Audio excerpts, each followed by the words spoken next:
इस बार युवा के दिमाग में क्या है, युवा के मुद्दे क्या है? सरकार तो हर 5 साल में चुनाव होता है और बदलती भी रहती है। चुनाव प्रधान का भी होता है, जिला पंचायत का भी होता है, लेकिन जो शासन प्रशासन इस सरकार में काम अच्छा कर रहा है मैं तो कभी नहीं देखा। या तो सरकार भाजपा की अच्छी लगी है या बसपा की अच्छी लगी है। नेता हो चाहे प्रशासन हो, कोई सा भी अधिकारी हो, कोई से भी विभाग का कर्मचारी हो, हर अपनी ड्यूटी पर तैनात रहता है। जो शासन अच्छा लगा मुझे भाजपा का लगा है या लगा दूसरा बसपा का। दूसरी बात, इस सरकार में एक ही चीज देखी है, अब की कावड़ यात्रा चल रही थी, सरकार ने स्कूल बंद करा दिए लेकिन ठेके बंद नहीं कराए, ताकि स्कूल में शिक्षा मिलती है, ठेके पे तो शिक्षा नहीं मिलती। ठेके बंद होने चाहिए थे, स्कूल नहीं बंद होने चाहिए थे। इसमें बहुत हमारे बच्चे भी 10-15 दिन घर रहे, हमें इस चीज पे हम बहुत वो है अफसोस है कि दारू के ठेके जरूर बंद होने थे, शिक्षा नहीं बंद होनी चाहिए थे।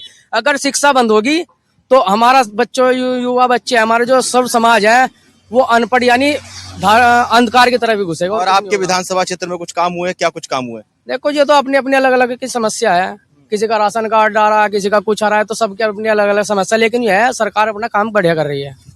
आपका क्या नाम है? मेरा तो जनचित राठी नाम है। तो राठी साहब, क्या मिजाज है इस बार?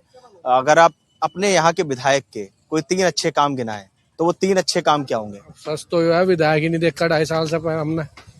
जब वोट देखने के गेरन आई वो मांगना आई थी, जब देखी थी, फिर नहीं देखी। यहाँ तो सौभाग्य ही हो रहा, विधायक और MP कोई सा मिलता ही नहीं हमारी सीट पर। तो पहले 2.5 साल उनके बहुत अच्छे रहे, अब कभी नजर नहीं आई। और MP तो यहाँ सदस्य ही ऐसे बनते आए। भाई ये मान लो कि अब लोकल थी तो सबने वोट करा, भाई अब नहीं थी, क्यों कारण होना पता होगा, किस कारण नहीं आ पाई। और रही बात वोट की, हम तो बीजेपी वोट देते हैं, वैसे भी अब लोकदल साथ हम तो और भी ज्यादा देंगे उन्हें। क्यों? हम तो वोटर हैं उनके, हार्डकोर वोटर। और कोई मुद्दे बदलते रहे, कोई फर्क नहीं पड़ रहा। मुद्दे तो हमें कोई फर्क और नहीं। मुद्दे तो टूटने के लिए ही होते हैं जी। वादे जो होते हैं चुनाव में वो टूटने के लिए होते हैं। जब चुनाव हुए तुम्हारी सड़कों पे मिट्टी, साइडों में टाइल लगवाएंगे, सड़क पे मिट्टी नहीं रहेगी, पक्की सड़क बनवा दी, अब यहाँ मिट्टी। अब हम बीच सड़क में चलेंगे या यहाँ साइड में चलेंगे पैदल, यहाँ गारा हो जाता है, बरसातें चल रही, पैर रखने की जगह नहीं मिलती। यहाँ से वहां तक सड़कों पे पानी भर जाता है, गोडो गोडो, पानी निकालने की व्यवस्था नहीं, कोई यही नहीं है सुविधा। एक बारिश हो जाए 2 घंटे की, आप निकल के दिखाना, वहाँ पैदल निकल नहीं सकते डाकाने वाली गली में। ये सब शिकायतें लेके अपने विधायक तक पहुंचे हैं? कोई आएगा तो पहुंचेंगे, घर किसके जाए, घर कौन मिलने देता? कारण और भी है, उसका कारण अतिक्रमण है। विधायक MP को 2 सीटा में, अगर यहाँ से वो क्या नाम नाले वो बनाने लगे तो सबको अपनी सहूलियत के हिसाब से चाहे। राज साहब ने प्रयास करा था, अभी नहीं बनवा पाए, फिर वो नाला हमारी साइड गया है, वो बाजार का इस साइड का ही तो आया था। भाई जब 45 फुट का 55 फुट है, 47 फुट उन्होंने बता रखा, तो सब उसी हिसाब से बना। वो दुकान यहाँ से 15 फुट पर धरी, मैंने तो नाले बनेंगे कहाँ से? सड़क के बीच में कुछ आ रहे हैं बस नाले। तो आपका क्या नाम है? प्रदीप वालिया। प्रदीप बालियान। तो बालियान, क्या माहौल है बालियान साहब इस बार?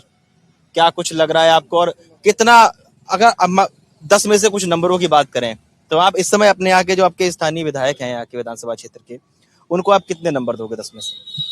भैया जब से विधायक बने उन्हें 2.5 साल का कार्यकाल मिला है, उस हिसाब से उन्होंने जो काम करे वे अच्छे काम करे। अब तक ऐसा नहीं है कि काम नहीं हुए, काम भी हुए हैं। अभी शुक्र तीर्थ में भी काम हुए, लेकिन जो काम हो रहे हैं, मेन बात है कि किसी काम में हमने पैसे लगा दिए, 2 करोड़ रुपए लगा दिए, लेकिन बाद में उसकी व्यवस्था के लिए आदमी नहीं है वहाँ, ये तो बेकार है ना। फिर आपने कहीं पैसा लगाया, आपकी वहाँ की व्यवस्था नहीं हो रही, उसकी देखभाल नहीं है, तो बेकार है पैसा। मेन मुद्दा यह है, उसकी देखभाल के लिए व्यक्ति होना चाहिए वहाँ पे। मेंटेनेंस का मेन मुद्दा है। पैसा लग गया, सड़क बन गई, लेकिन मेंटेनेंस की दिक्कत आ रही है। आपका क्या नाम है? अजय शर्मा जी। शर्मा जी ही नाम है? अच्छा, बताइए शर्मा जी, क्या मुद्दे हैं इस बार? सब मुद्दे हैं ये है, विकास का मुद्दा है, विकास ठीक हो रहा है। और ये जो है सुरक्षा व्यवस्था ठीक है, सुरक्षा व्यवस्था पे भी जो है हमारी सरकार, योगी सरकार जी सख्त कानून है, उनके अपने कानून है। और जो है क्षेत्र का भी जो विकास है, बात हुई थी सड़क के रास्ते की, उसकी चौड़ीकरण की, नाले की। अभी जो है नाला खुदने के प्रस्ताव था, वो नाला खुदता आ रहा था, सरकार काम करना चाह रही थी। उसी में क्या है कि गांव के जैसे मान दुकानदार है, मार्केट वाले इकट्ठे हो गए, वो विधायक जी घेरना शुरू कर दिया। हमारे यहाँ ये निर्वाल जी हैं, जिला पंचायत अध्यक्ष हैं, इनके पास आगे जिसे रुकवा हो हमारी दुकान टूट जाएगी। तो विकास कैसे होगा? विकास तो जब भी तो होगा विकास, या तो कुछ समस्या भी सामने आएंगी, उन्हें झेलना पड़ेगा। समस्याओं को झेलने के बाद ही विकास होगा। विकास बिना समस्या झेलने में विकास नहीं होने का, समस्या होगी। उधर विकास भी चाहिए हमें, और उधर में समस्या भी ना हो, हमें जो है हमारे दिक्कत भी ना हो, समस्या भी ना हो, और विकास भी चाहिए हमें। तो विकास तो तभी तो होगा, कुछ ना कुछ समस्या झेलनी पड़ेगी। कहना है आपका? सर मेरा तो मानना है कि सरकार को फिलहाल जो युवाओं की मांग है वो रोजगार है, रोजगार और शिक्षा पे ध्यान दे। बाकी सभी तो यहाँ ठीक चल रहा है, केवल रोजगार और शिक्षा, बाकी सब सही है। बाकी सब ठीक चल रहा है। चलिए, तो ये लोग तो बोल रहे हैं रोजगार और शिक्षा पे सरकार को ध्यान देने की ज्यादा जरूरत है, बाकी सब ठीक चल रहा है। आप लोगों को क्या लग रहा है, आप हमें कमेंट बॉक्स में जरूर बताइएगा। बहुत बहुत धन्यवाद।